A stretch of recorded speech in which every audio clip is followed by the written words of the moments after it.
नमस्कार, मैं हूं दिशा टटारिया और आप देख रहे हैं एफएम न्यूज। अब वक्त तो चला है खबरों को आपको बताने का फटाफट अंदाज में। यूपी विधानसभा चुनाव से पहले बीजेपी ने झोंकी पूरी ताकत। 19 नवंबर को बुंदेलखंड में पीएम मोदी करेंगे दौरा।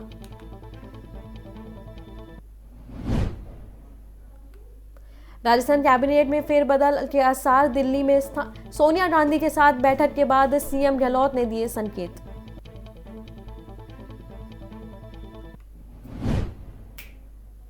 करीब 3 घंटे से ज्यादा चली कांग्रेस अध्यक्ष की मौजूदगी में सीएम गहलोत की बैठक में राहुल गांधी नहीं थे मौजूद।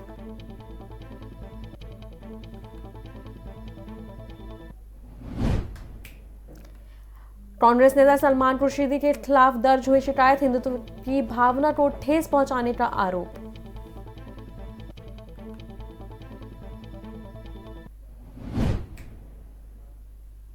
दिल्ली हाईकोर्ट के वकील ने खुर्शीद के खिलाफ दर्ज कराई कंप्लेंट। पुस्तक में विमोचन के बाद नाराज थे वकील।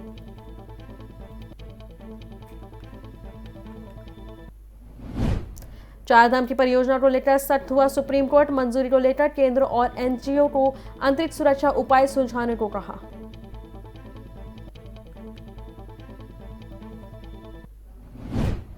नौ 900 किलोमीटर लंबी है परियोजना। 12,000 करोड़ रुपए का लगता है प्रोजेक्ट।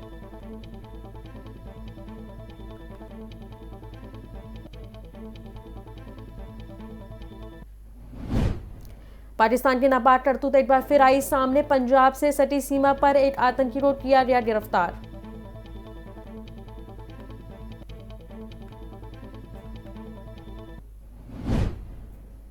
पंजाब सीमा से पेट्रोलिंग के दौरान सुरक्षा बलों ने आतंकी को धर दबोचा। फजीलका इलाके में अवैध रूप से कर रहा था घुसपैठ।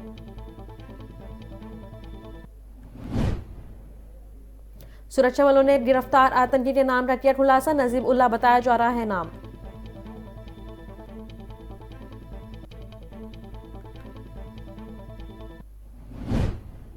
पैरालंपिक खिलाड़ियों का सीएम योगी ने किया स्वागत। मेरठ में आयोजित किया गया भव्य कार्यक्रम।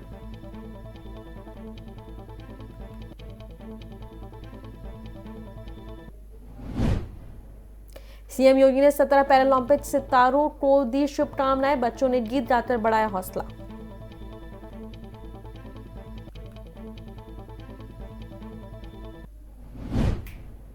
सरदार वल्लभ भाई पटेल कृषि विश्वविद्यालय में आयोजित किया गया कार्यक्रम। खेल मंत्री अनुराग ठाकुर भी रहे मौजूद।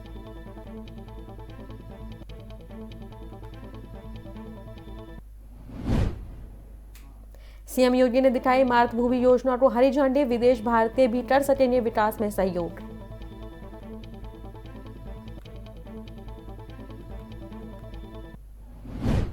यूपी कैबिनेट की हाई लेवल बैठक के बाद आया फैसला। 40 से 60% राशि कर सकते हैं विकास के लिए वितरित।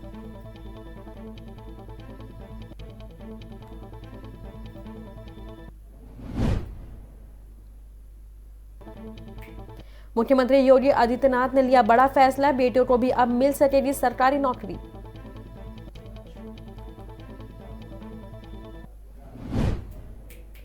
विवाहित अक्षित कोटे से मिल सकेगा लाभ। सीएम योगी ने कैबिनेट के प्रस्ताव पर लगाई मोहर।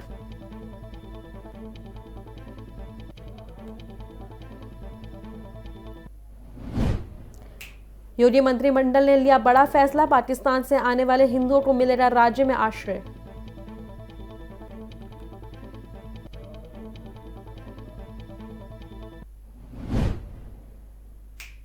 इस योजना के तहत 60 बांग्लादेश हिंदू परिवार को मिलेगा घर। 121 हेक्टेयर भूमि में मिलेगी स्वीकृति।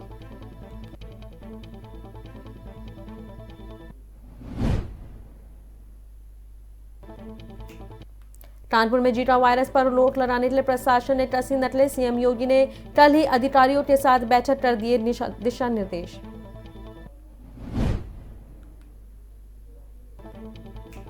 यूपी चुनाव में एक बार फिर से जिन्ना की हुई एंट्री। अखिलेश के बाद राजभर ने मारी मामले में छलांग। बोले जिन्ना बनते पीएम तो नहीं होता बंटवारा। इससे पहले ही सपा सुप्रीमो अखिलेश यादव ने भी जिन्ना पर दिया था बयान। सरदार पटेल और गांधी को बराबर बताया था।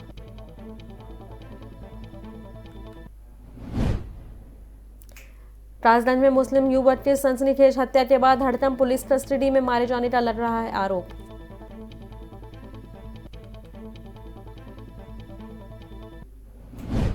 पुलिस की अजीबोगरीब थ्योरी निकलकर आई सामने, 2.5 फीट ऊंचे नल से लटक कर आत्महत्या करने का लग रहा है आरोप।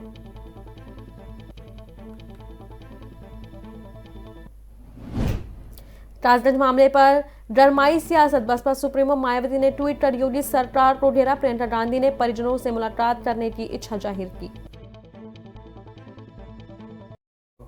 खबरों का सिलसिला इसी तरह जारी रहेगा, लेकिन वक्त हो चला एक छोटे से ब्रेक का। हम सभी जानते हैं कि दिल्ली और उसके आसपास के इलाकों में हर साल अक्टूबर नवंबर के महीनों में पराली के धुएं से प्रदूषण बढ़ जाता है। सर्दियों में पंजाब, हरियाणा और उत्तर प्रदेश में पराली के जलने वाले धुएं से दिल्ली के करोड़ों लोगों को सांस लेने में तकलीफ होती है। हमारे किसान भाइयों को मजबूरी में अपनी पराली जलानी पड़ती है, क्योंकि उनके पास कोई और दूसरा रास्ता ही नहीं होता। अब दिल्ली सरकार ने पराली से होने वाले प्रदूषण को खत्म करने के लिए एक ठोस कदम उठाया है। दिल्ली सरकार ने भारतीय कृषि अनुसंधान संस्थान पूसा द्वारा विकसित बायो डीकंपोजर तकनीक को दिल्ली में लागू कर दिया है। पूसा इंस्टीट्यूट के बायो डीकंपोजर तकनीक से पराली को गलाकर वहीं खाद में बदला जा सकता है। दिल्ली सरकार ने इस तकनीक को लागू कर दिया है और इसका सारा खर्च दिल्ली सरकार उठा रही है। और जब खेत में ही उस पराली का खाद बन जाएगा तो वो जमीन की उर्वरता भी बढ़ाएगा, मतलब किसानों की अगली फसल भी बढ़िया होगी। यही तो हमारे किसानों को चाहिए। और सबसे बड़ी बात, जब पराली नहीं जलेगी तो प्रदूषण भी नहीं होगा। इसमें सबका फायदा है। पहले हमें अपनी पराली जलानी पड़ती थी, लेकिन इस बार हमें ऐसा नहीं करना पड़ा। दिल्ली सरकार ने पराली को खाद में बदलने के लिए हमारे खेतों में ये छिड़काव करवाया है। ये बहुत ही आसान था और हमें तो बहुत फ़ायदा हुआ। ये पूरा काम दिल्ली सरकार ने खुद कराया है, हमें तो एक पैसा नहीं देना पड़ा और हमारी पराली यही खेत में ही खाद बन गई है और प्रदूषण भी नहीं हुआ। ये बहुत बढ़िया समाधान है। दिल्ली सरकार प्रदूषण को खत्म करने के लिए युद्ध स्तर पर तो काम कर ही रही है, साथ ही किसानों की सुविधाओं का भी पूरा ख्याल रखा जा रहा है।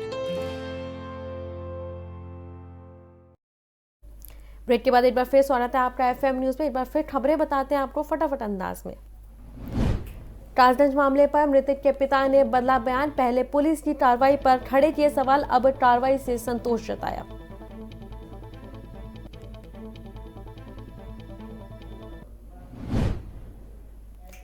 राजगंज मामले पर सीएम योगी सख्त लापरवाही बरतने वाले 5 पुलिसकर्मियों को छुट्टी की गई।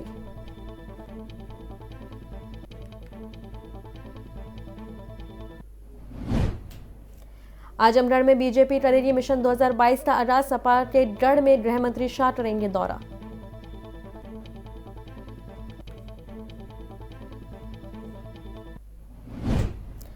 बारह से 13 नवंबर के दरमियान आजमगढ़ आएंगे गृह मंत्री शाह, चुनाव की तैयारी को लेंगे जायजा।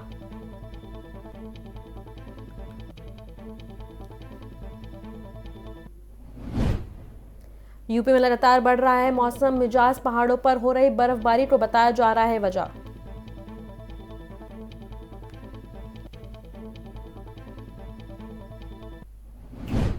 तमिलनाडु में बारिश का कहर जारी, राजधानी चेन्नई में कई जगह हुआ भारी जल भराव।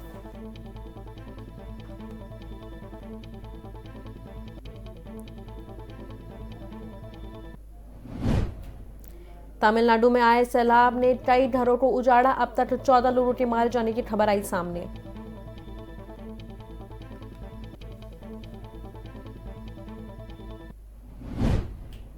दिल्ली एनसीआर में प्रदूषण से हालत खराब, 141 प्रदूषित शहरों की लिस्ट में गाजियाबाद पहले नंबर पर पहुंचा।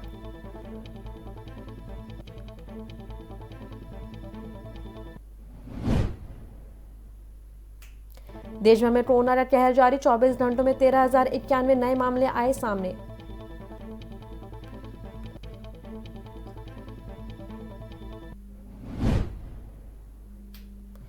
दो 277 दिनों में सक्रिय मामलों में दर्ज की गई भारी गिरावट, लेकिन 340 लोगों की हुई मौत।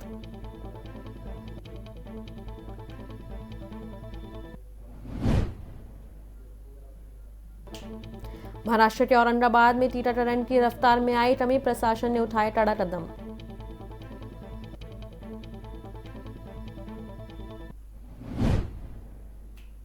नए फैसलों के तहत कोविड वैक्सीन नहीं लगवाने वालों को राशन और पेट्रोल नहीं मिलेगा।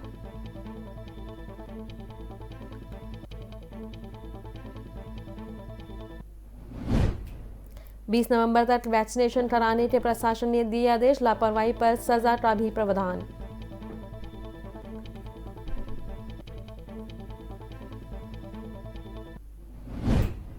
दिल्ली में डेंगू का कहर जारी, अंडों के फेल होने से दहशत, अब तक 9 लोगों की हुई मौत।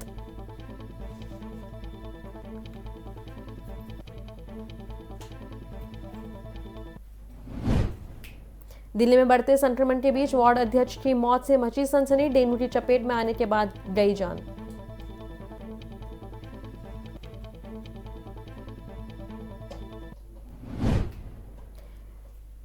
फिर गरमाया राफेल का मुद्दा, छत्तीसगढ़ सीएम बघेल ने केंद्र को घेरा, जेपीसी के गठन करने की मांग की।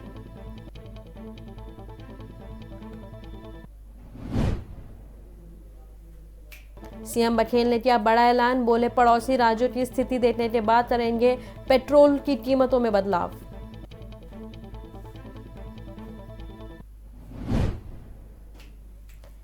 सीएम बघेल ने खेला फुटबॉल का खेल, फुटवर्क को किया गया बेहद पसंद।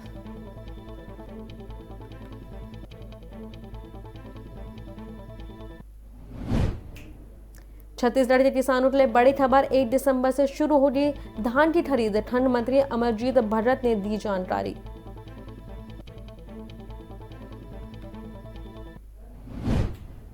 भामगढ़ में व्हीलचेयर क्रिकेट नेशनल चैंपियनशिप का हुआ आगाज, राज्य ने पहले मैच पर किया कब्जा।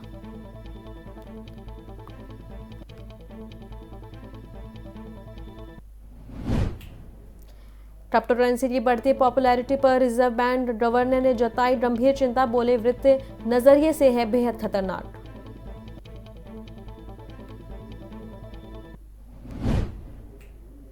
स्टॉक मार्केट में निवेशकों को लगा बड़ा झटका, 2 लाख करोड़ से ज्यादा का लगा झटका।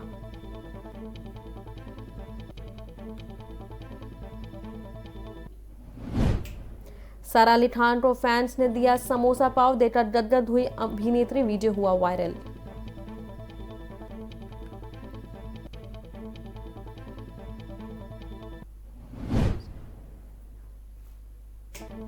अभिनेत्री मोनालिसा ने साड़ी में किया डांस, सोशल मीडिया पर फैंस ने सराहाया।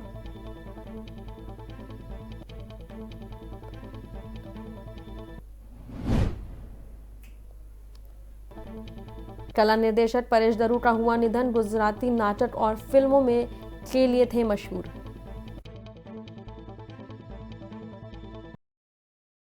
मेरे साथ इस बुलेटिन में इतना ही। देश और दुनिया तमाम बड़ी खबरों के लिए देखते रहें FM न्यूज़।